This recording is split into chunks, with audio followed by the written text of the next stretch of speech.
All right, this is from the 2022 exam. This is a tailored polynomial question. The function f is defined by that power series for all real numbers x for which the series converges. Use the ratio test to find the interval of convergence of the power series for f and justify your answers. Says, show that this is less than -10 and justify your answer. So first of all, that looks like the error of the polynomial.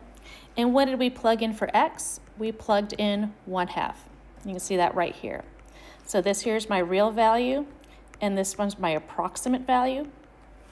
So I needed to just figure out how many terms we were used in our approximation. So if we go back to our Taylor polynomial up here, so if I plug in 1/2, and the first term is 1/2, and that's what they say the approximate is. So they only use the first term for the approximation. So we're going to look at the second term for the error. Now this is an alternating series, so we do not need to look at the Lagrange error. Okay, so the first thing we're going to do is we're going to look at our general term here, and we first have to find the radius of convergence. So we're going to use the ratio test.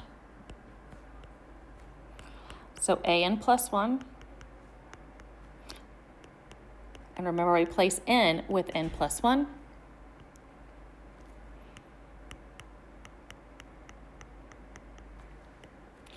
Multiplied by the reciprocal of an.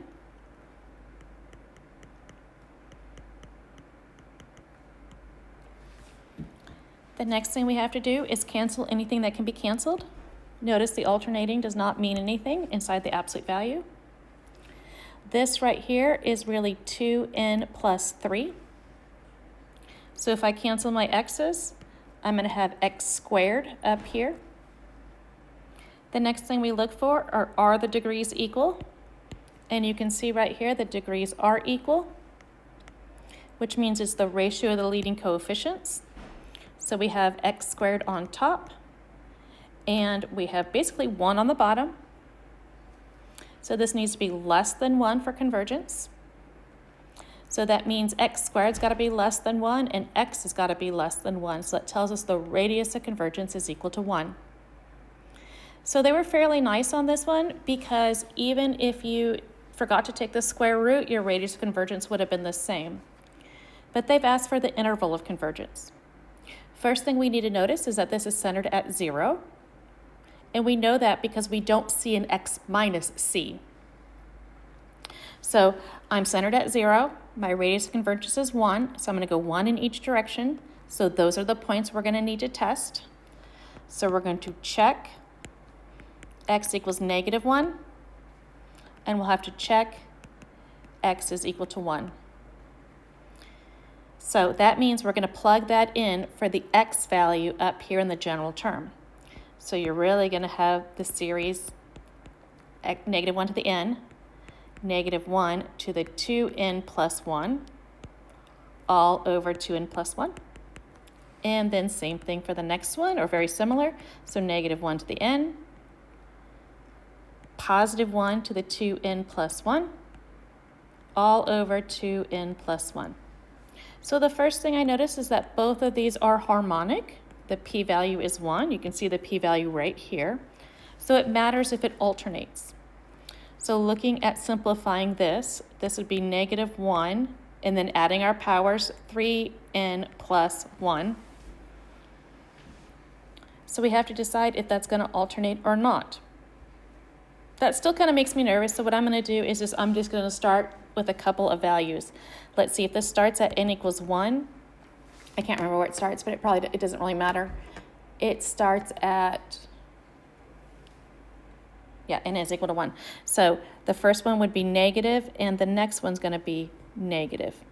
If n is equal to 2, this is going to be positive and negative. If n is equal to 3, we're going to have negative and negative. So does that alternate? It definitely does. So this is alternating harmonic, so it converges. which means we're going to include that endpoint. And this definitely is going to also alternate. It's also harmonic, so it will also converge. So this right here is your interval of convergence.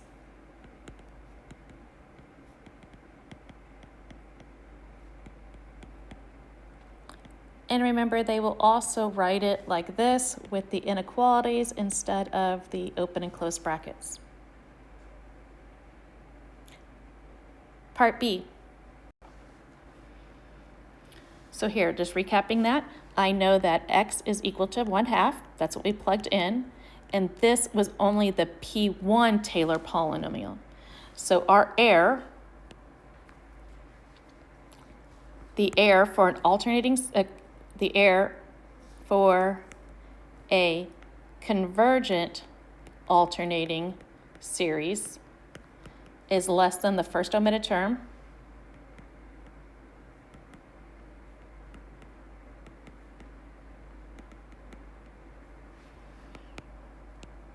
So we're going to look at the second term. So our error is less than or equal to absolute value. This is our next term. So negative 1/2 cubed over 3. It's in absolute values. So this is less than or equal to 1 over 24, because of 2 cubes on the bottom, which would be 8 times 3, which is 24. And this is less than 1/10.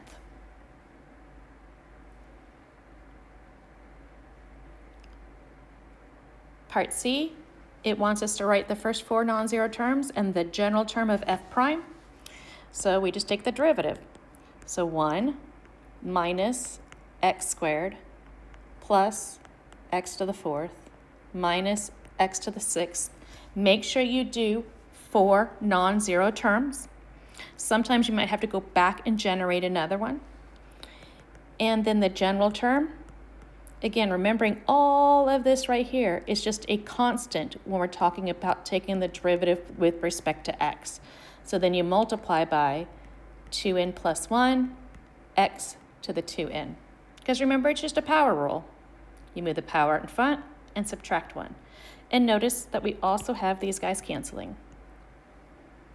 So our Taylor polynomial really looks like, or our derivative of our polynomial,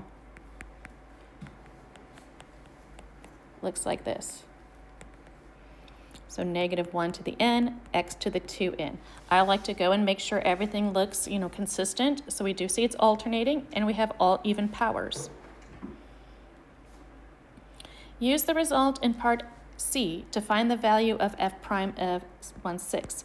So f prime is this polynomial.